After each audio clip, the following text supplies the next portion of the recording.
Si Pastor Kibuloy ang isa sa pinaka-humble na taong nakilala ko.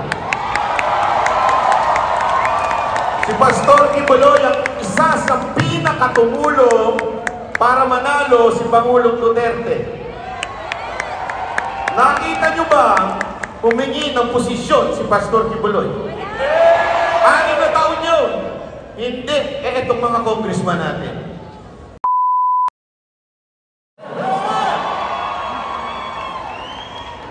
Palakpakan naman dyan! Parang mahina. Isa pa. Kunwari si Daniel Padilla yung lalabas, ha? Isa pa. Ladies and gentlemen, Banatbay! Parang mahina pa rin, eh. Isa pa. Kunwari naman, si Pastor Kibuloy yung lalabas. Ladies and gentlemen, Pastor Kibuloy!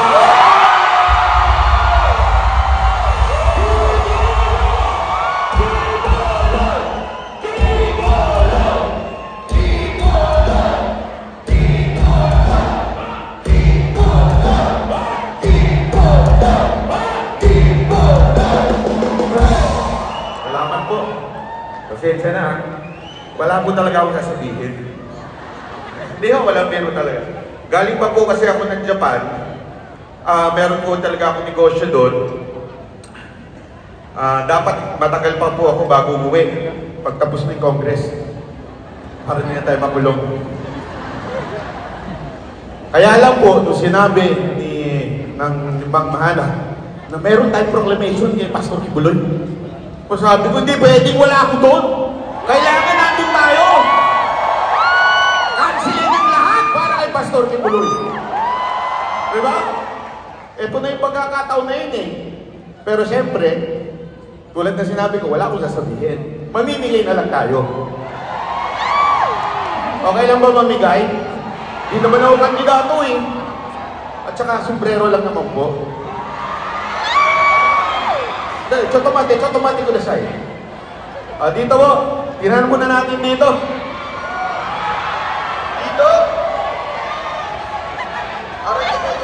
Tingnan nga natin kung sino yung malakas ang sigawan. Kibuloy! Kibuloy! Kibuloy! Kibuloy! Kibuloy! Kibuloy! Mahina! Mahina! Kibuloy! Naku po. Pinapagod mo si J.K. Barra, oh. Dito kaya? Malakas kaya dito? Sabay-sabay! Kibuloy! Kibuloy! Kibuloy! Kibuloy! Hinaan ako sa bibig. Kibuloy! Kibuloy! Kibuloy! Dito naman sa side. Kibuloy!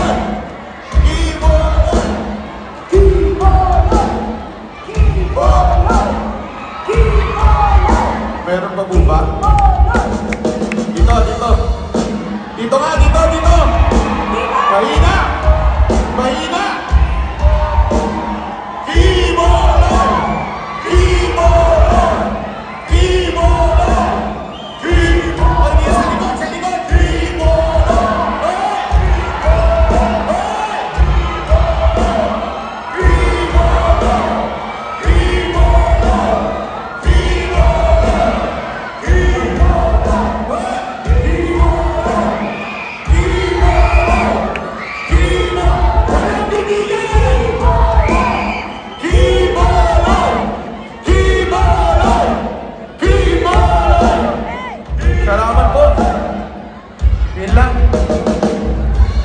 Maraming salamat po. Ako po si Banatbay. Debut lang yun. Sige po, mag-iwan lang ako ng konting mensahe. Alam niyo po, nung nandito po ako, nag-iisip ako kung ano sasabihin ko sa inyo. Isa lang ang naalala ko, nakausap po natin si Pastor Kibuloy nitong mga nakaraang araw. At alam nyo, hindi lamang po ako nakumbinsi na dapat siyang maging senador. Pero nakumbinsi ako na dapat maging pangulo ito.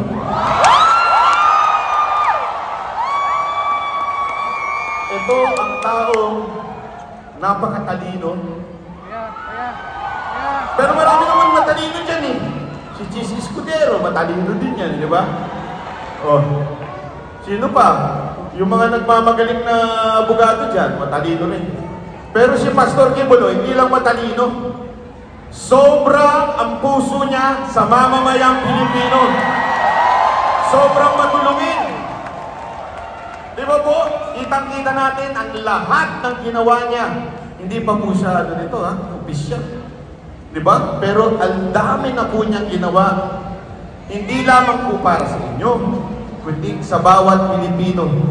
Yun yung matindi dun eh. Di ba? Marami kasi dyan, gumagawa lang ng kabutihan para lang dun sa kanilang community. Si Pastor Quiboloy hindi. Sa lahat, di ba? Talagang nakikinabang sa blessings. Kaya nga, alam mo yung sinasabi nila, na dami daw pagmamayari ni Pastor Quiboloy, ganito, yung mga akusasyon nila yan. Doon sila nagkakamali. Wala naman yung sa pangalan niya. At lahat yun, ginagamit para sa serbisyo sa bayan. Di ba ho? Ang dami ng ginagawang mga proyekto, eh kayo nga, non-stop kayong maglinis. Pwede bang pakilinis yung bahay ko? Hindi na, alam nyo, bilib na bilib kami mga banateros sa inyo pag naglinis po kayo. Grabe, panalo talaga. Palakpakan naman ang mga sarili natin. At isa pa pong nakita ko kay Pastor Quiboloy, hindi ho siya nababayaran. Ang prinsipyo niya hindi nababayaran. At alam ko yan, dahil ako po at ang banateros ay ilang beses na inalok para lumipat sa kabilang kubol. At nung hindi kami pumayag, anong nangyari? Demanda ang inabot ko. Hindi ko ito pinagmamalaki, pero alam nyo kasi, pasensya na medyo magiging seryoso ako. Minsan lang ako maging seryoso eh. Ang buhay kasi isang beses lang yung dadaan sa buhay natin. Tama, mali? Lahat po tayong mamamatay. Sana iba mauna na. Lalo naman sa kamera. Hindi, lahat po tayo namamatay, di ba? Lahat ng ginawa natin dito, lahat ng nakamkam natin dito, wala yan. Pwede mo bandala yung suhukay mo yan? Ang makikinabang lang ng pera ng mga congressman na yun, mga kabit nila eh. Di ba? Ang buhay natin, kung ano yung ginawa mo, yun ang maaalala ng tao. Di ba? So sa akin, kaya kami nanindigan dito, para kay Pastor Quiboloy, dahil po yan ang gusto ko pagdating ko sa langit, sasabihin sa akin ng Panginoon, good and well, faithful servant, di ba? Yun ang magandang marinig. Wala nang ibang masarap na marinig ko, hindi yun. Papuri ng tao, walang kwenta yan. Pero yung i-welcome ka ng Panginoon, welcome. Di ba ang sarap nun? Kaya na lang din nanindigan si Pastor Quiboloy. Ilang beses nilapitan ng SMNI para ho magsilbi dito sa mga demonyo. Name the price, ika nga. 2 beses po yan, ha? Name your price. Hindi ho bumigay si Pastor Quiboloy. Ang dami dyan, tulad ng isang istasyon dyan, ang pangalan nun, muntik ako naman, bawal pala magmura dito, bawal ang bastos dito. Yung Kapuso, at saka yung Kapatid. Bakit? Tingnan nyo ngayon. Panoorin nyo, sino ang binabantayan nila? Yung launching ng alyansa ng mga tae. Alyansa ng mga manggagago. Yung event na yun ang kanilang fini-feature ngayon. Walang yan, mas marami pa kayo. Isang kandidato lang yan. Doon, sama-sama na yung mga bandarambong, Ang unti, pero yun ang pinifeature nila. Anong halaga kaya sa kanila yun? Gaano kahalaga kaya sa kanila yun? Di ba? Kaya tayo, wala tayong ano dito, bayan. Ang meron lang tayo ano, dalawang bagay. PEP. Hindi ko bastos yan ha, linawin ko. PEP. Puso at panalangin. Yan po ang meron si Pastor Kibuloy. Puso at panalangin. Maaari po ba, hiningi ko sa inyo lahat na araw-araw, ipanalangin po natin si Pastor Kibuloy. Araw-araw, ipanalangin natin ng isa't isa para sa ating pangangampanya kay Pastor Kibuloy. At nakita niyo yung huling survey na lumabas ngayon? Kung titignan niyo yung survey niya, sabi ko, grabe ito ah. Tinanggal na si Bato doon sa survey. Mukhang inuunti-unti na talaga dahil nga alam natin na pagbalik ng Senate, impeachment na. Diba? So ano ibig ko lang sabihin? Kung sila nagtatrabaho at gumagamit din sila ng letrang P, ano yung P na yun? Pera. Tayo naman ay gagamit ng letrang PP. Puso at panalangin. So yung buong ating gagawin. Isa pang katangian na nakita ko kay Pastor Kibuloy, alam niyo ko ano? Ito ang pinaka-turning point sa aming mga banateros. Yung humility. Sabi nga, di ba? The last will be the first, and the first will be the last. Si Pastor Kibuloy ang isa sa pinaka-humble na taong nakilala ko. Si Pastor Kibuloy ang isa sa pinakatumulong para manalo si Pangulong Duterte. Nakita nyo ba humingi ng posisyon si Pastor Kibuloy? 6 na taon yun. Hindi. Itong mga congressman natin. Diba? Pagpasok na pagpasok ng kanilang Panginoong Pege, kanya-kanya na silang hihingian. O, nung pagpasok ng kanilang presidente na si Marcos, yung mga talunan na ng pwesto.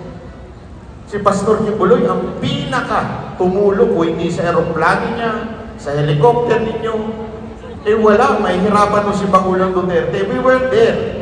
Sa isang araw, 4 ang pinupuntahan ni Pangulong Duterte noon. Nandun kami. Ako, si Mocha at ang Mocha Girls, 4 din ang pinupuntahan namin. Gulat na gulat kami kung paano nagagawa ni Pangulong Duterte yun. Dahil nga po yun sa suporta ni Pastor Kibuloy. Pero kahit kailan, hindi po siya nanghingi ng pwesto. At hindi lang po yun. Hanggang kadulu-duluhan, sinubukan siya. Kaya nga, to the point, nakulong siya. Dahil sa kanyang pagiging malapit sa mga Duterte. At ngayon, kita nyo naman ano nangyayari sa Amerika. Di ba? Kitang-kita nyo nangyayari sa Amerika. Sila na mismo, lumalabas sa kanila na talagang ino-operate kayo doon. Tapos, ito namang tangang gobyerno natin, yun naman ang ginagawa. Tuwan-tuwa sila. O hindi nila nakikita ngayon na lumalabas na talaga palang masama ang ginawa nitong Amerika na to sa mga relihiyon doon. Kaya mga kababayan, sana po patuloy lang natin ikampanya si Pastor Kibuloy. Huwag tayo titigil. Pwede po ba, ito'y simula pa lang. As in, ito bahay-bahayin natin. Hindi na natin kailangan ng grupo-grupo. Kausapin natin yung kaklase natin, kaibigan natin, yung mga jowa nila. Maraming kasi sila jowa. Kausapin nyo, di ba? Ipaliwanag nyo kung bakit. Buksan natin ang kanilang mga mata. Kasi sabi ko nga sa inyo, tama yung sinabi ni Jay. Kami ang patotoo. Buhay na patotoo na si Pastor Kibuloy ay talaga mapagmahal, humble, tinanggap niya ang Banateros. Ito for the record, alam niyo po ba, Banateros, binatikos kayo. Diba?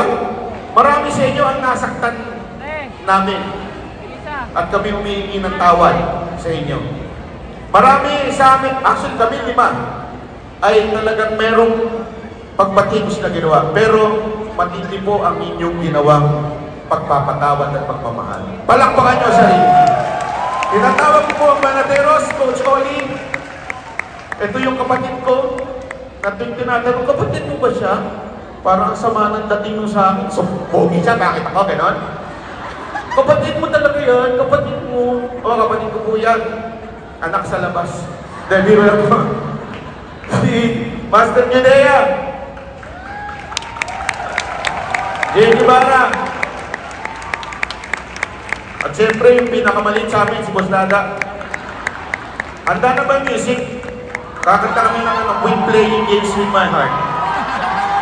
Quit playing games with my heart. Yun, biro lang, biro lang. Picture lang kami sa inyo, ha? Okay lang po ba? Rensya na. Sino magpipicture sa atin para tayo dito? Si Sir, maraming salamat po. Si Sir, lagi mo ito nakikita eh. Hindi, ayaw. Ayaw po kayo. O kayo, paano sila makikita? Lalaki nyo eh. Mag-imalay-malay naman kayo. Po.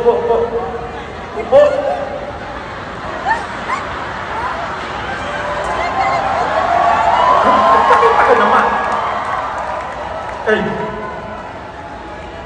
Ay, tayo na lang pala kayo. Pinahirapan nyo kami. Grabe kayo, ha? Kasi huli tayo, tapos sila tatayo. Yan. Yan. Ayan, diyan ka na lang. Sige lang. Yan. Sige lang.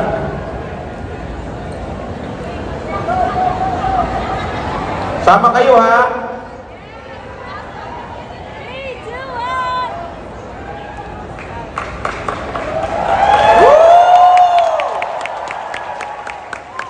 Okay na yan. Pasa-pasa na lang. Ito din kapatid ko, pasaway.